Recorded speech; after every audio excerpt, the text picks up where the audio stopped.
Welcome to the Word I Heard right here on Emmanuel Mennonite YouTube channel.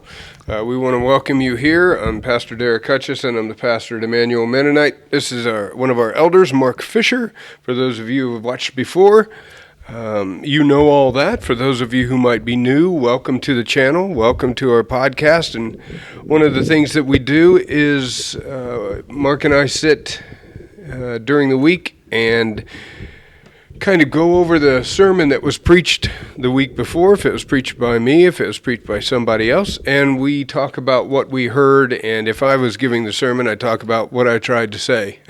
And so we will welcome you here. If you haven't subscribed yet, go down to the bottom, hit the subscribe button, hit that little bell so you get notifications that we are on. And we try and be on every week right here on The Word I Heard. So welcome. This is the first Friday of Lent. First Friday of Lent. We've gone through Ash Wednesday, and we're in that time of Lent. And so the sermon last week was kind of a spur-of-the-moment sermon for me. We were supposed to have our conference minister come down and preach. However, it was quite snowy, and she wasn't able to get there, and obviously attendance was down for us, so it was a smaller crowd, and about 5 o'clock, I had started thinking about one in case she couldn't be here, because I didn't have one prepared, and so I got here at the church probably, 4 o'clock, 5 o'clock in the morning, and decided I was going to preach a sermon that talked about the preparation of Lent. So that's where we were at, and the sermon that I chose and the sermon that I wrote came from 2 Corinthians 13:5 and 6, where Paul says, "Examine yourselves to see whether you are in the faith. Test yourselves. Do you not realize that Christ Jesus is in you? Unless, of course, you fail the test." I love that line. And I trust that you will discover that we have not failed the test. Now, that's the one that I chose. And, of course, the danger that we have sometimes is that we just take a scripture and we pick it out. And, of course, in 2 Corinthians 13, this is when Paul is writing about his third visit and saying, I'm coming again. These are the things that I want to tell you about, and he says in there, I want to give them to you and say these things to you, so when I get there, I don't have to exert my authority. And so this is what he's talking about, examining yourselves. And so I use that for the idea of Lent, and this idea that I was building up to of I'm giving up Lent for Lent, because the main purpose of the sermon was that I think we sometimes miss what Lent is. And we had talked about this before, but you were raised in the Friends Church, the Quaker, and of course now in the Mennonite Church, and I'm Presbyterian, and of course learning more about the Mennonite, and this idea of how Mennonites look at Lent. And one of the comments that I got after the sermon was, I'd never thought about it because we don't really, it's not celebrating Lent. I hate it when we say that, to celebrate Lent, recognize Lent. So you didn't do this growing up. The closest thing I did for Lent was, I remember a couple of times in the Mennonite Church, we would have exercises or devotions or different things we would do during the Lent season. And so I remember there's times, and as elders, when we didn't have a pastor, I remember we did some devotions for the church to go through. And so there were times that I remember, one time I remember even coming to church and going through an exercise where we read the story of Lazarus, and then we would, after we read the story, we'd put ourselves in each person's place, Lazarus' place, Jesus' place, Mary's. And so I remember as Lazarus thinking, okay, I'm in heaven for 3 days. And all of a sudden I hear, Lazarus, come forth. And all of a sudden I'm thinking, what a letdown. Yeah. I mean, you've been in heaven, now all of a sudden you're stinky and you realize you're back in the swamp. And so that was an exercise that was very, very powerful. And so I have sort of done Lent, but not by depriving myself of something. It was more Right. time with God, time to reflect on this season. And so I think of the scripture, I urge you therefore by the mercies of God to present yourselves a living and holy sacrifice which is acceptable to God in your reasonable service of worship. And so really the best thing to offer up for Lent is ourselves. Yes. And that's basically where the sermon went. One of the things that I said in the sermon was Lent isn't about giving up things; it's about giving up sin. It's sin in our lives, not things in our lives. And I think, and I understand that. I mean, if people want to give up, I understand that whole idea of. I mean, I still do that for Lent. I have a Lenten practice, and that practice is a lot of people. I think you've done it before too, and maybe in the middle of it, of taking a day or taking that Sabbath day or whatever, that day of rest where we concentrate or do something that brings us. Wednesdays are that way for me during Lent. I can't do it all the time. Is probably not the healthiest thing for me, but on Wednesdays I just fast. I mean, it's no big deal. I've done it for years and years and years. That's just something that I do on Wednesdays during Lent and it helps me focus on the sermon that's coming up and that type of thing. And one of the things that I mentioned is, I wanted to look at Lent differently this year, not as I'm going to give up coffee or whatever, because of the fact that I don't like the idea that we give it up to get close to God, or whatever reason we give it up, maybe tradition, maybe that's whatever. And then after those 40 days, we just, thank goodness I could pick it back up. And it's really almost, to me, insulting to the fact to God to say, I'm going to pay attention to you for 40 days. And then I may not pay as much attention to you because I've got my coffee now, or I've got whatever that is that I gave up so that I could spend time with you. And then it's like a brief vacation that we have with God. And so I get it. I mean, I understand that. But I don't like it. Well, and that's the beauty of fasting. When you give up the food, you feed your spirit. And I've had a couple of times where I was fasting in the past, and I wasn't really able for some reason to draw near to God. And I felt like, why go through this deprivation if I'm not getting close to God? And so ultimately that's the end result or in purpose is to draw near to God. And the good thing about fasting is we need food to survive. So I mean we're giving up something that we can't give up for good, but for a period. I think that's what's good about that is that spending time to feed our soul and draw near to God. Yeah, and one of the things that I do is I love to eat, and for me it's not a time of giving up one to get the other. What I use the fasting for, and I can apply it in any part of my life way past the 40 days, but I get hungry a lot. As you can tell, I get hungry a lot.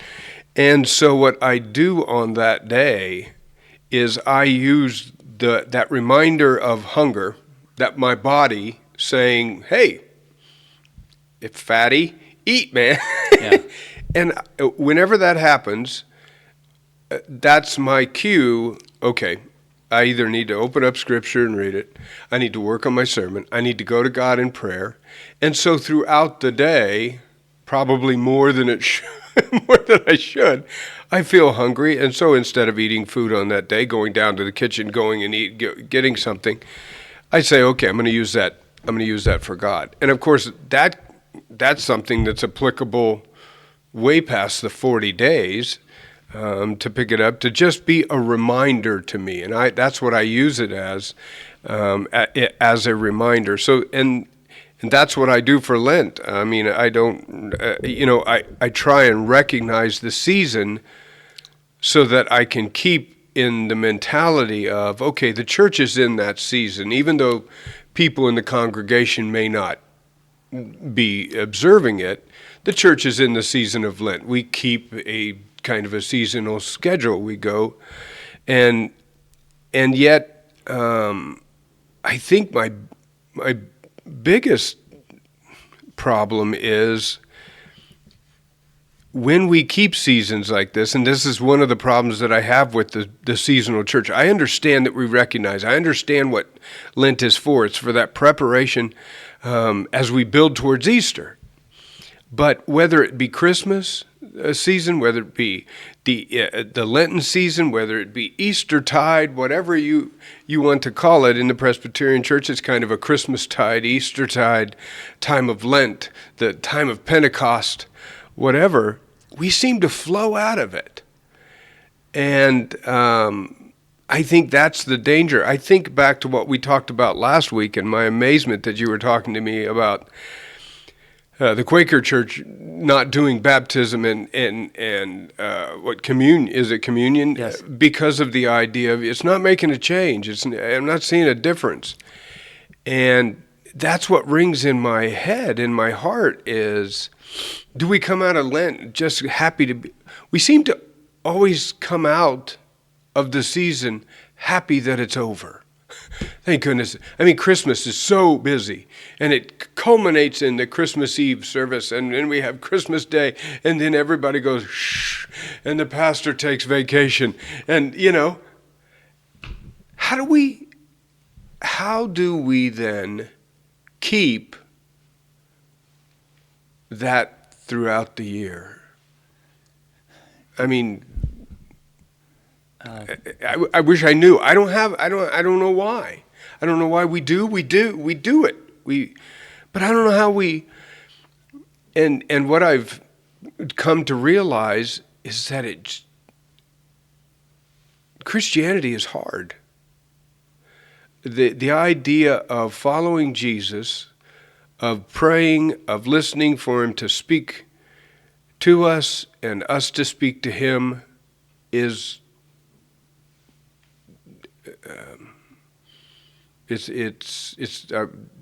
I think some people think of it as a ritual, but it's not really a ritual. It takes attention to that. It takes attention. There's a lot of voices that demand to be heard. Society, work, family, life. And so with all Yes. those voices that grab our attention, God's voice is easy to overlook because just life pulls us away. So the only way really to draw near to God is through effort. Draw near to me and I'll draw near to you. And Right. so it's something we have to kind of go against the flow, go against the stream, and make time for it and just make it happen. And of course, that's the last thing the devil wants us to do. So Yeah. he'll do what he can to distract us. Right. And so sometimes it's through sin, but I think other times it's more through omission by getting us into life and away from God.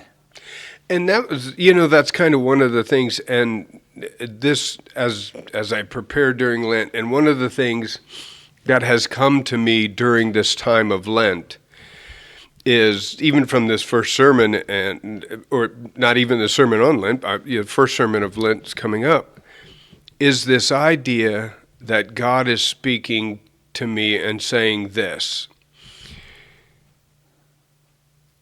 I want to try, instead of weaving my faith into my life. So in other words, the busyness like you're talking about, all those things. I've got this and this and this and this. You pull up your calendar on your phone, you got so many blue lines, and just say, where's Jesus going to fit? Instead of weaving my faith into my life, weaving my life into my faith. This is my faith. How does my life fit into that? And it's been a conscious effort on my part, and it's difficult because, one, I just forget. 2 is habit. I don't know how many times have I done that, left going someplace else, but I drove to the church because that's the habit of doing that. And when you think about that, the breaking of that habit to say, if I have to choose this or this, am I going to choose life or Jesus? What breaks that habit of just the life and say, you know what, I'm going to choose this today? And it's not an easy thing. I think that's what Lent is supposed to bring to us, is just a recognition of, hey, I'm here. I'm waiting to talk to you. I'm waiting to listen to you. I'm waiting for all those things. I haven't heard from you for a while. Easter's coming up. You're going to have it. And yet we almost in the church encourage setting aside and focusing on one thing at a time. Spring's coming. Going to remind you, Jesus was crucified. And I don't know if you forgot, but let's do a big push during this. And talking about the Quakers and the Mennonites, then finding out, I had somebody after church come and say this to me. I never really thought about this. In the Mennonite faith, we just live it every day. And it really set me back for, I was like, how do you do that? That idea. So do you do anything? I mean, do you recognize Lent? Do you make any changes? Do you focus more, or is it that idea that I just really haven't done that? I just try and apply it in my life. I have done a few things, not every year, but usually it's been things that we've done church-wide. Mm-hmm. And I like your idea of getting God and whatever goes on in our life, Mm-hmm. just have Him guide us through that. One experience I've had as a Quaker and done here at the church here as well is meditation, where you wait on God, and it's really easy when you're meditating to have, okay, now what am I going to have for lunch or whatever else. And I've learned with those type of things, when you're meditating on God and those things come, then just bring God into it. Yeah. And so use that as a way to bring God into your life, where it doesn't have to be an either or, but it can be both, Mm-hmm. where all those things in our life, we just let God bring us into it, us bring God into our lives, and let Him walk along beside us throughout the mundane, where we don't have to. I mean, it's good to make time for Him, but it's also good to make Him part of our daily lives. Yeah, and that's a great idea, and one of the things that we would hope that people who are listening, they're thinking, okay, what can I maybe do that's a little bit different, or something to jar me out of this.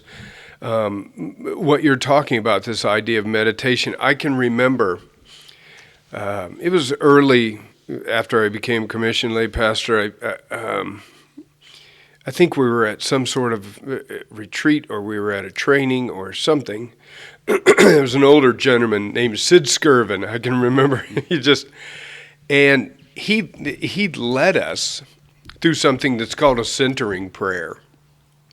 And I can remember him saying, we're going to go to a time of prayer, and explaining, just like you were saying, we're in this time of prayer, and sometimes nobody's praying at all. Sometimes it's just quiet. And those are the times that the devil reaches in and says, hey, you need to think about something else. And it happens all over think about the times that we're praying in church, and you're just thinking to yourself, this idea of Derek's praying, or somebody's praying, or whatever, and now I'm thinking about the fellowship meal that's happening afterwards, or something like that. And what he did was, he had us come up with an object, whatever, a place to think of, that when those things started to happen, it brought us back. We were supposed to think of that thing. And I can still remember, and this must be 20 some years ago, I still have that picture of what, it's a place that we went to a lot during our youth ministry up at Kachara. We had a family that let us use their cabin a lot, and it was this rock with the water flowing over it, and I still use that to this day, because there are times when we're praying and I start, I'm off someplace, and that one thing brings me back. And so it's using those types of things. It's using moments in our lives that God pokes us on the shoulder and says, "Yeah, I need to talk to you for a second. I need you to, pay attention to me for a second. Life goes on, but I need to be the core of it, and life goes through me. I don't work into your life." And so that's the thing that I'm trying to work on during Lent, because what I found out as a pastor, and we find out in our faith, is that sometimes even I can trick myself into thinking that I'm being spiritual all the time, because I'm always reading, I'm always studying, I'm always in the Word, which is a great thing. But if I'm doing it just because that's my job, I'm not getting anything out of it. I'm just like putting God on hold and saying, "I got to get this sermon done. This doesn't have anything to do with you," And so that's one of the things that I was talking about in the sermon about giving up Lent for Lent. And one of the things that I said in the sermon was, I said, "What is Lent?" And I talked about the parable that Jesus, or the story that Jesus told about the Pharisee and the tax collector in the church, and the whole idea of the Pharisee saying, "Thank God I'm not like him," and the tax collector saying, "Be merciful on me. I'm a sinner. I'm horrible." And the idea of saying, "There's everything wrong with me." Do you think that we get too caught up, too caught up in the whole idea of saying it's the plank in our own eyes and the speck in somebody else's? Do you think we get caught up in the time of Lent of saying, "Boy, I know what that person needs to do to be fixed. I know what that," and missing ourselves? It's easy to, and there's times I think we are too easy on ourselves, and there's times we're too hard on ourselves. Mm-hmm. And it's realizing that apart from God, we are sinners, we are reprobate. But when we invite Christ into our lives, when we're dwelling with Him, then He cleans us up, He makes us holy. And so it's knowing who we are in Him and who we are apart from Him. Yeah, and that's a great way of saying it, because I think we do that a lot. I think Lent is that two-edged sword. Is the idea of maybe it's got more than two edges. I think a lot of it, for people who recognize it, it becomes habitual. It's the same every year. It's the same every year. It's the same every year. I'm going to give up the same thing. I'm going to have, what am I going to have, fish on Friday, and I'm giving up this, and then I'm doing that. And we think I think what it does is it convinces us, it tricks us into thinking we're doing our spiritual duty. And if I can do that, that's more than I did before Lent, so now I'm really on the ball. And I think it tricks us like that. I think it can. Don't get me wrong. I think Lent can be a very powerful time. It should be a powerful time. And for people who recognize it and use it as that, it can be a very powerful time. And there have been times that I've just like, I'm not doing it. I'm too busy. I got kids. I got meetings, I've got whatever. I'm the first one to say, yeah, the people I'm talking about, I'm part of that. But I think just as a general cautionary tale that Lent can be deceiving to us. And some people look at it and we can overcook it. So now we're so hard on ourselves. Oh, I'm a sinner. We're beating our chest and we're rending our garments, and we are the tax collector that says there's everything wrong with me and nothing can fix me. I am a terrible, horrible person. And we forget, hey, there's the Easter story here.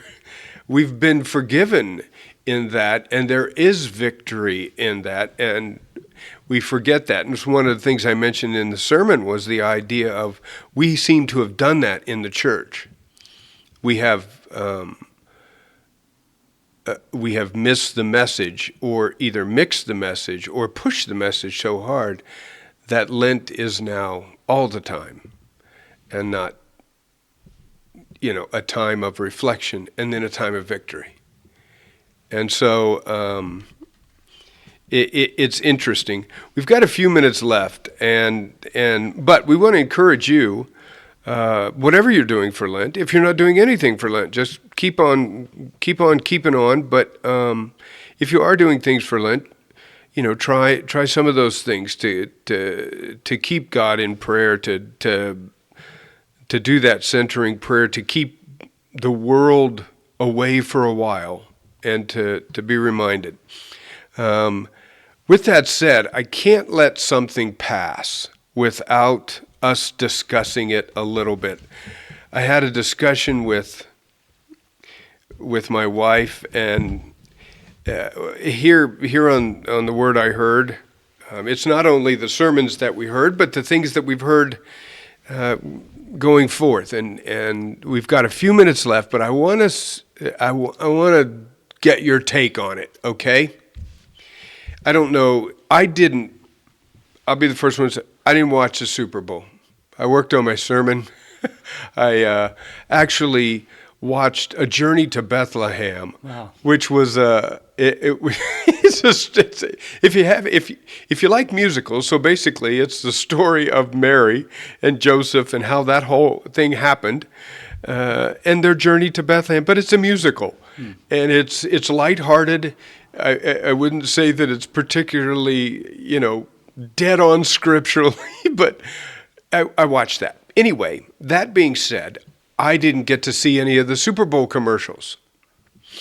But there was one that I did go back and watch. And I don't know if you watched the Super Bowl. I don't know if you've seen. They've been on before, but there was a commercial that's a movement called He Gets Us. Yes. He Gets Us. It was particularly, it caught my eye, one, because it came up on my Facebook. Matt Walsh was speaking about it. I'm not a huge Matt Walsh fan, but I listen to what he says, and I think he's harsh and I think he's has a little bit some hyperbole maybe. But it was a commercial about individuals doing foot washing. And you saw it? Have you seen the commercial? I must have missed the commercial, but I But He Gets Us. yes, and I did read some of the comments on it. Not very much, but I know there's a lot of criticism toward it, and that's a lot of money to spend. But what better to spend money on than something that draws us to God? And that's where the question comes up. And I wanted to talk just a few minutes about some of the criticisms of the commercial and the idea.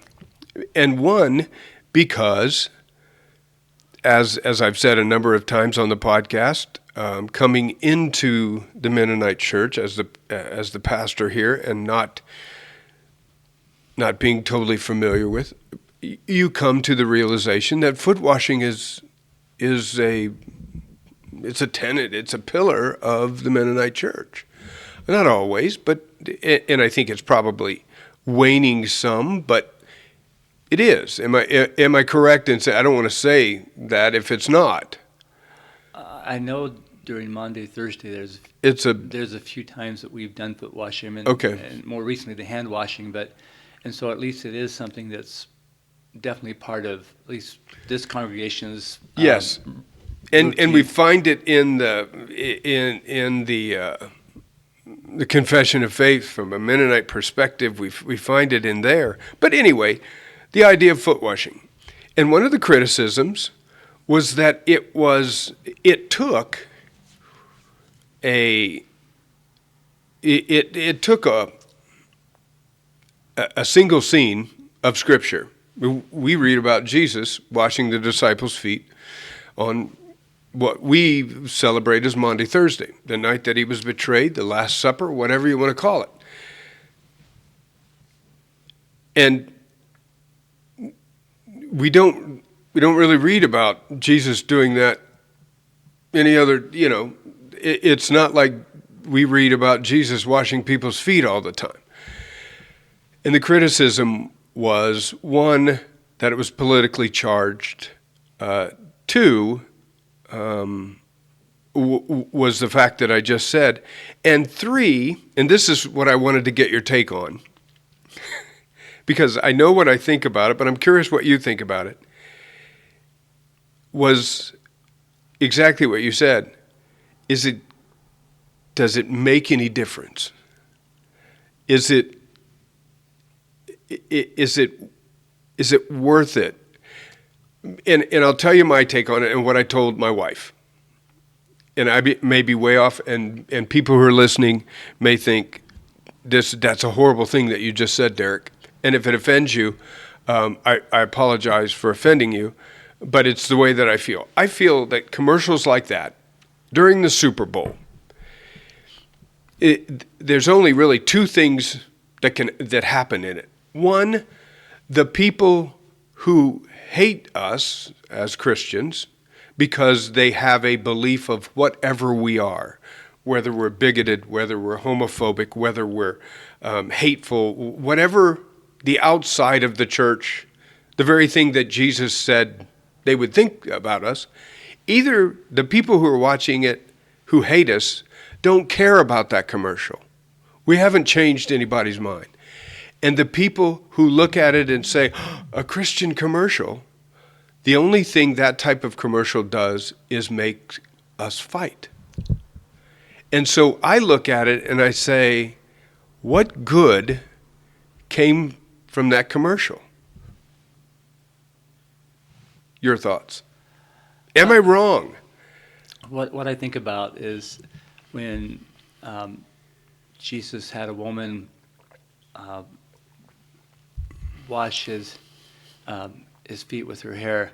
And, yes. And Judas said, that could have spent on the poor. And somebody could have said the same thing. That's great. And so I'm thinking, it may not be the wisest use of money, but I'd rather a commercial be on Jesus than on beer or whatever else.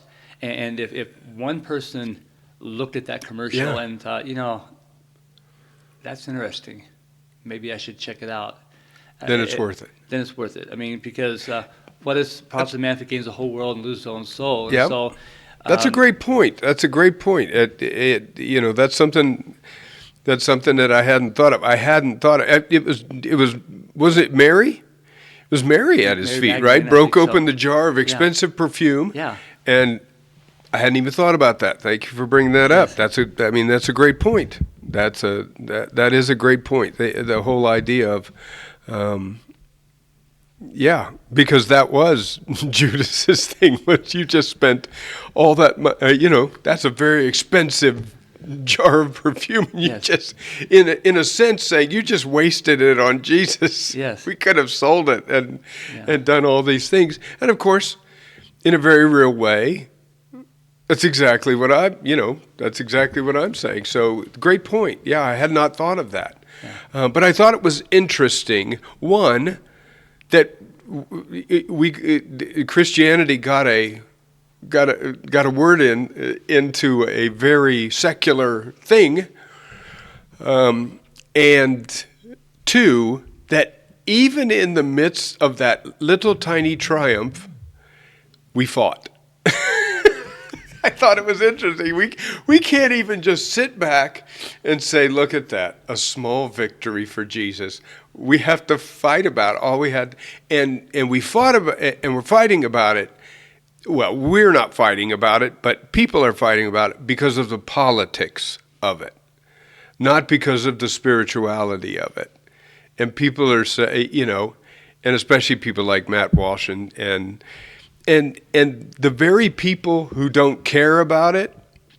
I mean, yes, of course, there may have been people who say, but the people who really hate us, they're just sitting and laughing at us because now we're arguing with each other. Yeah. We almost accomplished their goal for them. Yeah. And I think that's interesting. It was just interesting thing, something that comes up in our Christianity, and when I see all the fighting in the media, my first response is, you see, that's one of the reasons they hate us. That's one of the reasons they hate us. And we can't seem to get our message straight. And I think that's what society sees. And especially, I think society looks at us, and it doesn't, I'm not trying to advocate that we change. The very thing that I don't want us to do is to change our beliefs or our behaviors so that we can pacify the world. I'm not saying that. But I think Lent can be a very, very good opportunity for those who would like to ridicule us to be able to do that, because we say one thing and we do another. And so maybe that's the caution of Lent. I don't know. But those are the things that run through my head, and the things that go down on my piece of paper before they become a sermon. And I mark out some of the things that I think are too risky to say. And so maybe in that sense, I'm a coward. But I like to think of myself at least being able to read the room of those types of things. So we trudge on through Lent, and it really gets to a point. I know that we had a men's gathering last night, and I know that you said during that time one of the special times is Maundy Thursday for you, and we get closer and closer to that, and it's always a very special time. Those two things, Christmas Eve service and Maundy Thursday, are always something for me. Before we go, what's the one thing you want to come out of Lent for you? I want to feel like at least some of the times I spent preparing for Lent is a time to encounter God. If I can have some experiences, I try every week to have a little retreat with God. And more recently, it's been really in preparation for this event every week. Right. And so sometimes I spend some time reading one topic in the Bible related to this event, and I try to use it as a time to really listen to God. And in my devotions every day, I try to spend some time praying the Lord's Prayer Expanded, where I talk to God and spend time praising Him. So what I want to go through this, and what I want for each person that's listening, to have some sacred holy time where you are standing at the burning bush and have an encounter with God. And all the things we do, if we're just going through the motions, we might as well just watch TV or Right. do whatever. But if we're doing that and truly encounter God face to face in all His glory and all His holiness, then it's time well spent. Yeah. Yeah, I think those are perfect words we should keep in our hearts and our minds as we get through Lent. We want to encourage you as you go through Lent to do just that, to make it more than just 40 days, to say, how do I prepare myself for the days, obviously, for the celebration of the resurrection, but also how does Lent get me through the summer? How does Lent get me to through my day? How is Christ affecting my thoughts, my life? How is my faith not being integrated into my life, but how my life is being integrated into my faith. And so we want to encourage you to do just that. If you are giving up something for Lent, good luck with that. Those things can be tough sometimes, but in that struggle, hopefully you'll find something that you're looking for, whether it be more time with God or maybe it's a time when God speaks to you, that, like you said, that burning bush experience. So we want to encourage you to join us each and every week right here on The Word I Heard. If you're looking for a place to come, place to worship, Emmanuel Mennonite is a wonderful place of loving people. You're welcome here, and you can find us at 5th and Harriet, 9:30 every Sunday morning. If you're not a person who likes to come to church, we also have our church online. You can find us on our Facebook. Just go to Emmanuel Mennonite LJ, or you can find us right here every week on The Word I Heard, or online right here on the YouTube channel. So again, make sure you hit that subscribe button. So for everybody here at Emmanuel, for Mark, for myself, we want to thank you for joining us and encourage you to listen to God and listen for His Word. We'll see you next week. God bless.